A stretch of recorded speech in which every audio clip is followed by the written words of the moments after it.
আজ আমরা একটু উত্তম স্মরণ করি। উত্তম মানে মহানায়ক উত্তম কুমারের মৃত্যুবার্ষিকী 24শে জুলাই। সেই উপলক্ষে আমার হঠাৎ মনে হলো যে আমরা মির্চি বাংলাতে সানডে সাসপেন্সে তো সারাক্ষণ থ্রিলার, সাসপেন্স, হরর ইত্যাদি গল্প আপনাদের শোনাই। তো উত্তম কুমারের এমন কিছু সিনেমা কি আছে যেগুলো এই ঘরানার ছবি? ভাবতে গিয়ে অনেকগুলো সিনেমার কথাই কিন্তু মনে পড়ে গেল। একটা তো খুব অবভিয়াস, আপনারা অনেকেই জানেন, চিড়িয়াখানা। চিড়িয়াখানায় উত্তম কুমার ব্যোমকেশ বক্সীর ভূমিকায় ছিলেন। তো সেটা নিয়ে আমি আলাদা করে বলছি না। আমি আরও একটু পুরনো কয়েকটা ছবির নাম উল্লেখ করছি, যারা উত্তম ভক্ত তারা হয়তো দেখেছেন। একটা ছবির কথা বলি, সেটার নাম হচ্ছে শেষ অঙ্ক। সেটাতে উনি ডিটেকটিভও নন বা পুলিশও নন, সেখানে অপরাধের সঙ্গে উত্তম কুমার জড়িয়ে যান। এটা একটা ক্রাইম স্টোরি।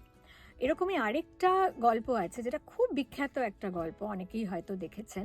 এটি দুর্দান্ত থ্রিলার বলা চলে। বাংলায় ছবিতে যেরকম ধরনের থ্রিলার আগেও, যে এত বছর আগেও যেগুলো তৈরি হতো, সেটার নাম হচ্ছে থানা থেকে আসছি।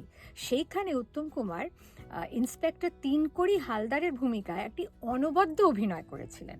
তো এটাও একটা থ্রিলার হিসেবে দেখতে পারেন। আরেকটা ছবির কথা বলি, যে ছবিটার হয়তো সবাই খুব একটা নাম জানেন না। ছবিটার নাম হচ্ছে সোনার হরিণ। সেখানে উনি ডিটেকটিভও নন, পুলিশও নন, কিন্তু উনি একজন ক্যাপ্টেন, পাইলট, যার একটা এয়ার ক্র্যাশ হয় এবং তার সঙ্গে যিনি ছিলেন সেই এয়ার ক্র্যাশে তিনি মারা যান। বাকি গল্পটা হচ্ছে যে এয়ার ক্র্যাশটা কি মানে একটা অ্যাক্সিডেন্ট ছিল নাকি এয়ার ক্র্যাশটা করানো হয়েছিল। তো সেটা নিয়ে ক্যাপ্টেন জয়ন্ত চৌধুরী রূপে উত্তম কুমার একটা ইনভেস্টিগেশন করেন। এটা গেল ওনার যেগুলো একটু রহস্য কাহিনী।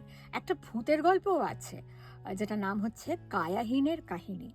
সেখানে উত্তম কুমার দ্বৈত ভূমিকায়, ডাবল রোলে, এবং কায়াহীনের কাহিনীতে কায়াহীনের ভূমিকায় অভিনয় করেছিলেন অপর্ণা সেন।